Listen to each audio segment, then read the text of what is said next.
la. Your dream vacation to Vietnam starts from rupees 39,999 only with GT Holidays, South India's #1 travel brand. மணக்கும் Madurai mutton biryani, பஞ்சு மாதிரி பரமக்குடி பன் பரோட்டா, தொடக்கரி போண்டா, இறால் வடைய சாப்பிட பாண்டி பஜார் பசும்பொன் ரெஸ்டாரண்ட்டுக்கு வாங்க. இனி மதுரை உணவை சென்னையிலேயே ருசிக்கலாம். திமுக அதிமுக இரண்டு திராவிட கட்சிகளையும் ஒழித்து கட்டினாதான் பாஜக தமிழ்நாட்டில் வளரும்ன்றாரு. அதுல குறிப்பா திரு எடப்பாடி பழனிசாமியை கண்டமேனிக்கு விமர்சனம் பண்ணியிருக்காரு. 2026 சட்டமன்றம் எங்கள் மன்றம்ன்றாங்க. உள்ளாட்சி தேர்தலே டார்கெட்ன்றாரு. வரக்கூடிய உள்ளாட்சி தேர்தல் இதெல்லாம் சாத்தியமா? அண்ணாமலையின் நேற்றைய பேச்சிலிருந்து என்ன எடுத்துக்கொள்ள முடிகிறது? தெள்ள தெளிவா எடப்பாடி பழனிசாமியை அடுத்த கட்டம் 3வது தள்ளிடலான்னு அண்ணாமலை உறுதியா நம்புறாரு. எடப்பாடி பழனிசாமியை வீழ்த்தினாதான் இங்க மோடிக்கு தமிழகத்தில் 2029 வெற்றி கிடைக்குங்கிறதுல மோடியோட வேல்யூ அடிஷனான இங்க ஒரு பிரசிடென்ட்ங்கிற தாண்டி ஒரு லீடரா வரக்கூடிய அண்ணாமலை தெள்ள தெளிவாக புரிஞ்சிருக்கிறாரு. அதோட வெளிப்பாடு நேற்று நமக்கு எல்லாருக்குமே தெரிஞ்சது. அதையும் தாண்டி எடப்பாடி பழனிசாமி தான் நேற்று மோடியை எதிர்த்து பேசினாரு. மதேஷ், நான் பல முறை சொல்லியிருக்கிறேன், பெரும்பான்மை தமிழ் சமுதாயத்தை சேர்ந்த ஐயா எடப்பாடி பழனிசாமி அவர்கள் மோடியிடம் சரண்டர் ஆக மாட்டார்கள் என்று நான் சொல்லியிருக்கிறேன். ஸ்டாலின் அவர்கள் எப்படி இந்தியா கூட்டணின்னு ஒரு ஃபார்முலா எடுக்கிறாரோ அதே போல என்டிஏ கூட்டணின்னு அண்ணாமலை ஒரு ஃபார்முலா எடுக்கிறார் அப்படின்றீங்களா? கண்டிப்பா இந்தியா கூட்டணி ஸ்டாலின் எடுத்துதான் தீரணும். பேசக்கூடிய செய்தி தொடர்பாளர்கள், என் நண்பர்கள், சகோதரர்கள், நெறியாளர்கள் எல்லாமே திமுக அண்ணா திமுகன்னு பேசிக்கலாம். ஆனா இந்தியா கூட்டணிங்கிற இதை ஸ்டாலின் எடுக்கிறாருன்னா கலைஞரோட புத்திசாலித்தனமான ஒரு தலைவர் மு.க. ஸ்டாலின் தொடர்ந்து சொல்லிட்டு இருக்க, அதை நிரூபிக்கிறாரு. அந்த வகையில் இன்னைக்கு இந்தியா கூட்டணி எடுத்துருக்காருன்னா சேலத்துல நம்பர் 1 பார்ட்டி அண்ணா திமுக. நேயர்களுக்கு வணக்கம். பல்வேறு துறைகளில் ஆக சிறந்த ஆளுமைகளை சந்தித்து நாம் நேர்காணல் எடுத்து வருகிறோம்.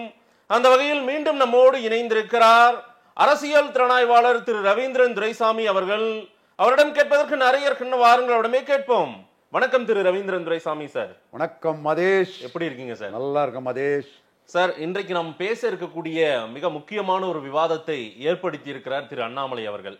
நேற்றுக்கு சென்னை பெருங்கோட்டத்தில் நடைபெற்ற ஒரு பெரும் மாபெரும் கூட்டம், பாஜகவின் கூட்டம், ஒரு பெரிய படைய அணி திரட்டிட்டாங்க அப்படின்னு தான் சொல்ல முடியும். பெரும் கூட்டம் அது.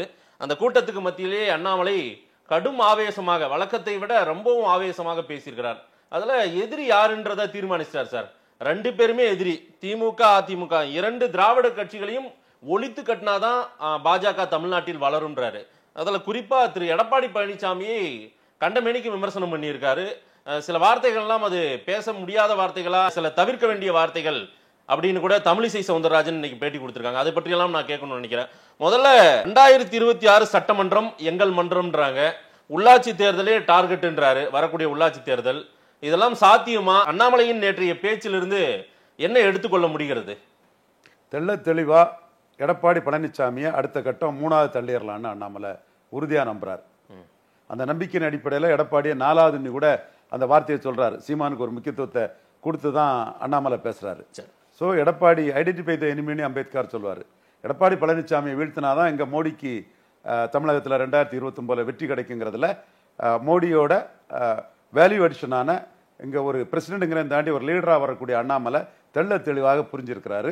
அதோட வெளிப்பாடு நேற்று நமக்கு எல்லாருக்குமே தெரிஞ்சது. நல்ல கூட்டம், எந்தூசியாஸ்டிக் க்ரௌடு, அருமையா கைத்தட்டினாங்க, ஆர்ப்பரிச்சாங்க.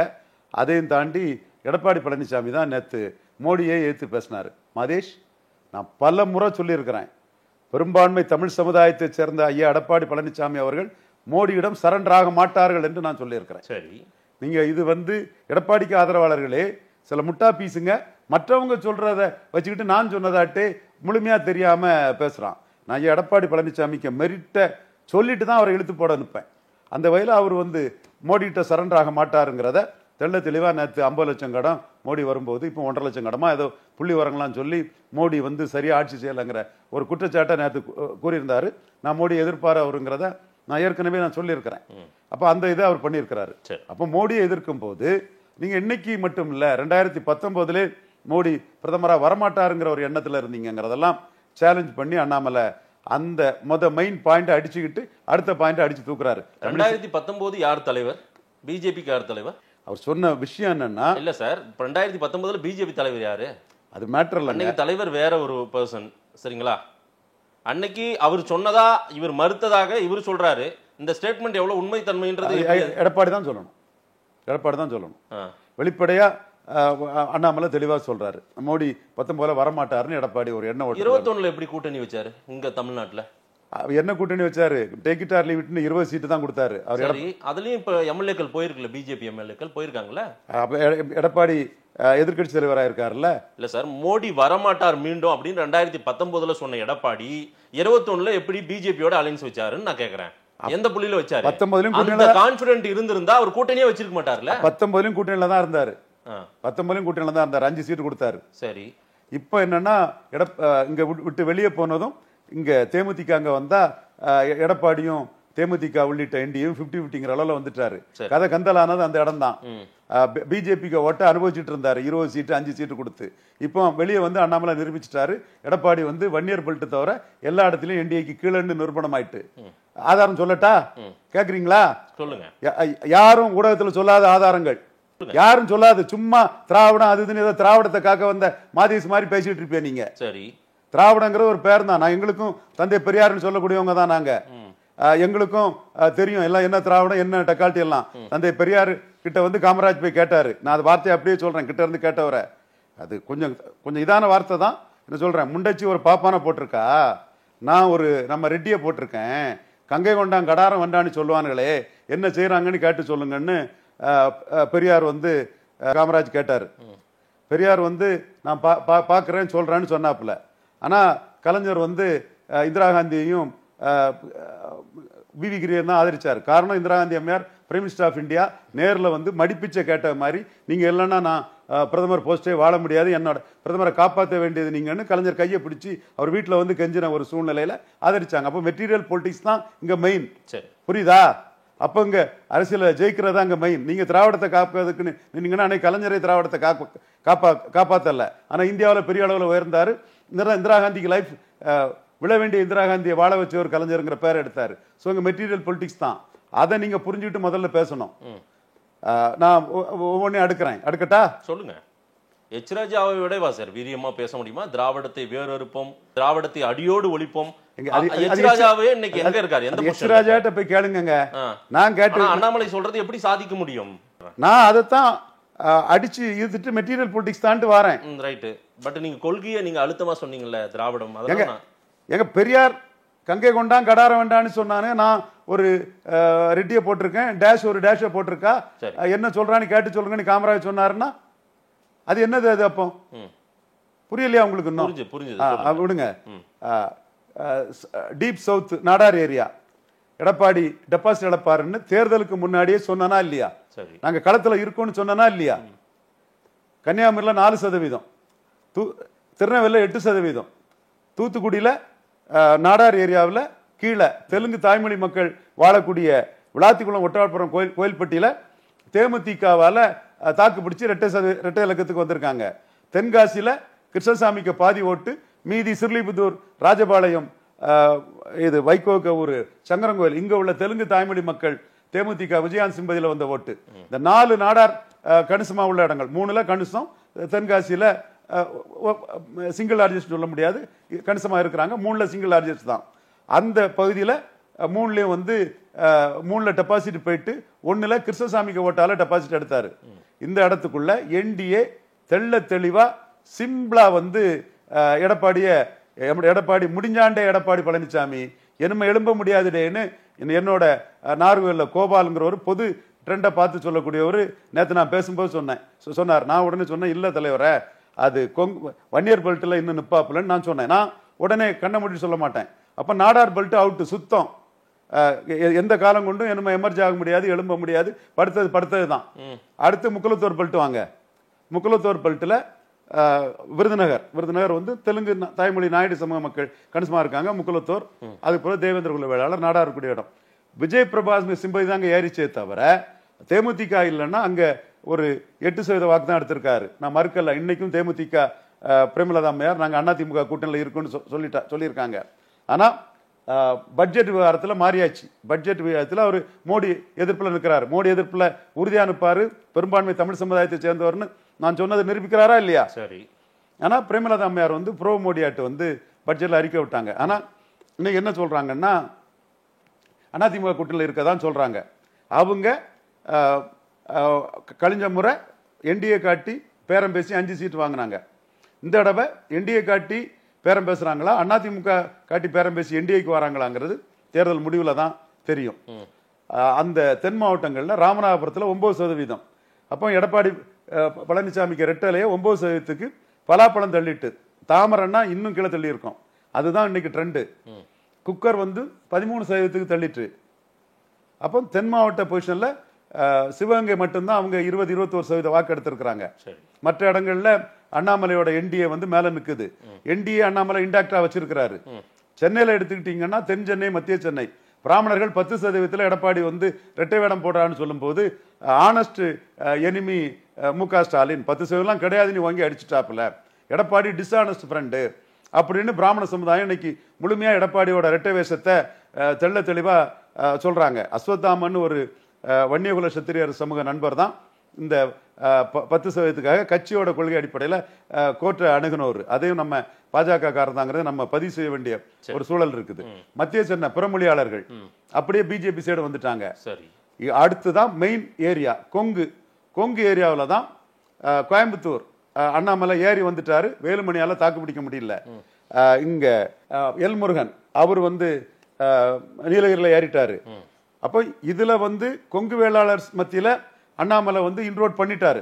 ஸ்டாலின் கருணாநிதி மாதிரி பிரிசனரா பாஸ்டா இல்லாம, கடந்த காலத்தின் கைதியா இல்லாம, ஸ்டாலின் செந்தில் பாலாஜியை அங்க ஒரு லோக்கல் லீடரா ப்ரொஜெக்ட் பண்ணி உள்ளாட்சி தேர்தலில் பெரிய வெற்றி பெற்றாரு. ஈரோடு கிழக்கில் வெற்றி பெற்றாரு. அதன் விளைவில் 5% Stalin plus Senthil Balaji plus Kongu Vellalar ministers 5% 2021 Stalin அங்க ஏறி இருக்கிறாரு. நான் ஏன் சொல்றேன்னா, வன்னியர் மண்டலத்தில் ஸ்டாலின் 5% இறங்கி இருக்கிறாரு. ஸ்டாலினுக்கு அது தெரியுது. பனைமரத்தைப்பட்டி ராஜேந்திரன் போன்ற வன்னியர் அடுத்தால அமைச்சரவையில் என்னைக்கு மந்திரி சபை மாற்றம்னாலும் இருக்கிறதுக்கு வாய்ப்பு இருக்குன்னு நான் கருதுறேன். என்னோட கணிப்பாட்டு நான் அதை இருக்கு சொல்றேன். இதுல கொங்கு மண்டலத்தில் வன்னியர் மண்டலத்தில் சூப்பரா இருக்கிறார் எடப்பாடி பழனிசாமி. கொங்கு மண்டலத்தில் பலகீனப்பட்டிருக்கிறார். அந்த பலகீனம் இன்னும் அதிகரிப்பாரு அண்ணாமலைங்கிறது என்னோட கருத்து. சோ அதையெல்லாம் வச்சுதான் நேற்றுக்கு மேடையில இவ்வளவு உக்கிரமா எடப்பாடியை வீழ்த்ததுக்கான அஸ்திரம் எல்லாம் இருக்குது.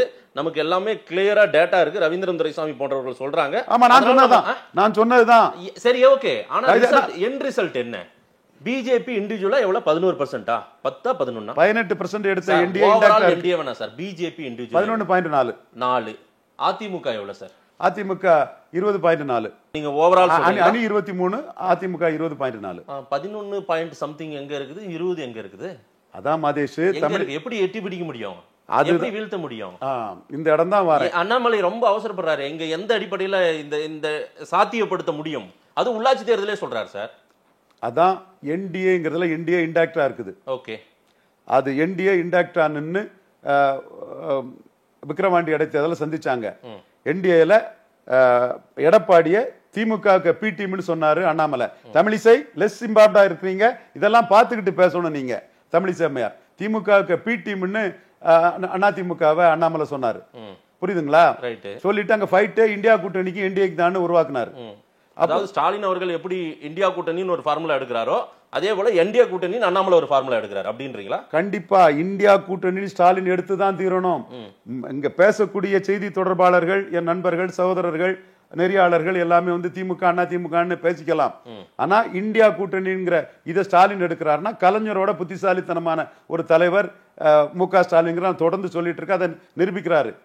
அந்த வகையில் இன்னைக்கு இந்தியா கூட்டணி எடுத்துருக்காருன்னா சேலத்துல நம்பர் 1 பார்ட்டி அதிமுக, விழுப்புரத்துல நம்பர் 1 பார்ட்டி அதிமுக, சிதம்பரத்துல நம்பர் 1 பார்ட்டி அதிமுக, கள்ளக்குறிச்சியில நம்பர் 1 பார்ட்டி அதிமுக, நாமக்கல்ல நம்பர் 1 பார்ட்டி அதிமுக. இந்த 5 ஏரியாவுக்கு, அந்த 5 மக்களவை தொகுதிக்குள்ளையும் நம்பர் 1 பார்ட்டி சாட்சாத் ஐயா எடப்பாடி பழனிசாமி தான். நம்பர் 1 லீடர் அவரு தான். ஸ்டாலின் அவருக்கு கீழே தான். ஆனா ஸ்டாலின் அதை எப்படி முன்னெடுத்துட்டு சாதிக்கிறாருன்னா இந்தியா கூட்டணின்னு முன்னெடுத்து சாதிக்கிறாரு. ரைட். எடப்பாடி சாதிக்கணும், பாமக சாதிக்கணும்னா நீங்க சொன்ன ஏரியாக்கள் எல்லாம் பாமக பெல்ட் கரெக்டா? அப்படின்னா அவங்களுக்கு எங்க லாபம்? இதெல்லாம் அதிமுகவோட இருந்தாதான் லாபம். யாருக்கு? பாமகவுக்கு. அது நீ முடிவு பண்ண முடியாது. நான் சொல்லல சார். நீங்க சொன்ன அந்த தொகுதி, அந்த மாவட்டங்கள் எல்லாம் ஆட்கோர் வன்னியர் பெல்ட் இருக்கிற ஏரியா. அப்போ பாமக நம்ம இங்க இருக்கிறத விட எடப்பாடியோட இருந்தா இன்னும் நம்ம லாபத்தை அறுவடை செய்ய முடியும் அப்படின்னு நினைக்க மாட்டாங்களா? இதுக்குள்ள நான் ரொம்ப ஜாஸ்தி பேச விரும்பல. நீங்க சொன்னதை வச்சு நான் ஜாஸ்தி பேச விரும்பல. நான் டாக்டர் ஐயா வன்னியருக்கு உறுதியானவருங்கிறத நான் வெளிப்படையா சொல்றேன். இதுக்கு மேல ஜாஸ்தி பேச விரும்பல. அதுல உள்ள கீழே எடப்பாடிக்கு தெரியும், டாக்டர் ஐயாவுக்கு தெரியும், மு.க. ஸ்டாலினுக்கு எல்லாவோடையும் மிக நுணுக்கமா தெரியும், எனக்கும் தெரியும். இதுக்குள்ள நான் பேசினா அது இந்த திராவிடம், அந்த திராவிடத்தை டாக்டர் ராமதாஸ் வச்சு காப்பாத்துன்னு சொல்லக்கூடிய உங்களை மாதிரிப்பட்ட ஆளுங்களுக்கு புரியாது, தெரியாது. அதனால இதை நான் விட்டுடுறேன். இது எனக்கு தெரியும், அண்ணாமலைக்கு தெரியும், டெல்லி ஸ்ட்ராட்டஜிக்கல் டீமுக்கு தெரியும், டாக்டர் ஐயாவுக்கு தெரியும், எல்லாத்தோட நுணுக்கமா ஷார்ப்பா மு.க. ஸ்டாலினுக்கு தெரியும், எடப்பாடி பழனிசாமிக்கு தெரியும். டாக்டர் ஐயா வன்னியருக்கு உறுதியான தலைவர். விக்கிரவாண்டியில் அவரை கண்டு எடப்பாடி ஓடிட்டாருங்கிறத மட்டும் நான் நிறுத்திக்கிறேன். மற்றபடி நான் என்ன பேசுறேங்கிறத விவரமானவங்க புரிஞ்சுக்கிடுவாங்க. என்னாலும் புரிந்து கொள்ள முடிந்தது. நீங்க விழுப்புரத்துல அதிமுக வலுவா இருக்குன்னு சொன்னீங்க, ஆமாவா? அதை வைத்துதான் பாமக விக்கிரவாண்டி, விழுப்புரத்துக்குள்ளதான விக்கிரவாண்டி வருது. நாம அங்க நின்று தான் 56,000 ஓட்டு வந்திருக்கு என்டிஏ அலைன்ஸ்ல. இங்க நின்று தான் நம்ம 80-90 வந்திருப்போமே அப்படின்னு இப்ப ஐயா ராமதாஸ் அவர்களும் அன்புமணி யோசிக்க மாட்டாங்க? இதை நான் பேச விரும்பல. நீங்க என்ன பேச தூண்டுறீங்க. நான் டாக்டர் ஐயாவால தமிழ்நாட்டில் பிரபல ஆனவன். சரி, அவர் எனக்கு கொடுத்த அந்த செய்தி தொடர்பாளர், அரசியல் தலைமை குழு உறுப்பினர், தென் துணைத் தலைவர், எனக்கு கொடுத்த சுதந்திரங்கிறது எந்த கட்சியிலும் எவனும் யாருக்கும் கொடுத்துருக்க மாட்டான். அவருக்கே தெரியும். வருத்தங்கள் உண்டு எனக்கும் அவருக்கும். இந்த சுதந்திரம் நான் இண்டிபெண்டா இது பண்ணது எவனும் பண்ணியிருக்க மாட்டான். இப்ப காமராஜ் மண்டபம் கன்னியாகுமரியில கலைஞர் இயற்கை அழகு பாதிக்குன்னு சொல்லும் போது நான் தான் அறிக்கை விட்டேன்.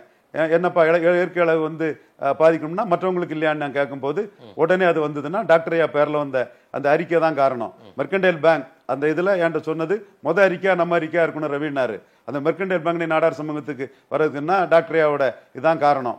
இது எனக்கும் அவருக்கும் பல விரோதம் நடந்தது. மனித நீதிக்கு மனித நீதினு நம்ம பலது நடந்தது. அதையே நீங்க போட்டு நோண்டாண்டாம். அதை நான் ரொம்ப அதை நான் பண்ண விரும்பல. அவர் இன்னைக்கு என்டிஏல இருக்கிறாரு, மோடிக்கு விசுவாசமா இருக்கிறாரு. அந்த வகையில அவரை நான் பாராட்டுறோம். நீங்க சொன்னக்கூடிய இதுக்கு நான் ஒரே பதில் சொல்லிடுறேன்.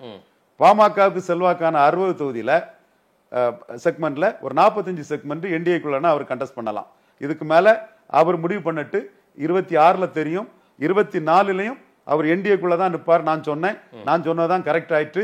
99% பேரு இங்க அவர் நின்னா இங்க என்டிஏக்கு ஒரு பெர்செப்ஷன் கிடைச்சிரும். இது அவர் இல்லைன்னா திமுக வர்சஸ் அண்ணா திமுக கட்டமைச்சிடலாம் அப்படிங்கிற குயிக்தில பேசினவங்க என் நண்பர்கள் தான். வாதம் எடுக்கிறதுக்கு முன்னாடியே அதிமுக பாமக கூட்டணி முடிஞ்சாச்சுங்கிற மாதிரி எல்லாம் பேசினாங்க என் சகோதரர்கள். அதெல்லாம் நான் மறுக்க வரல.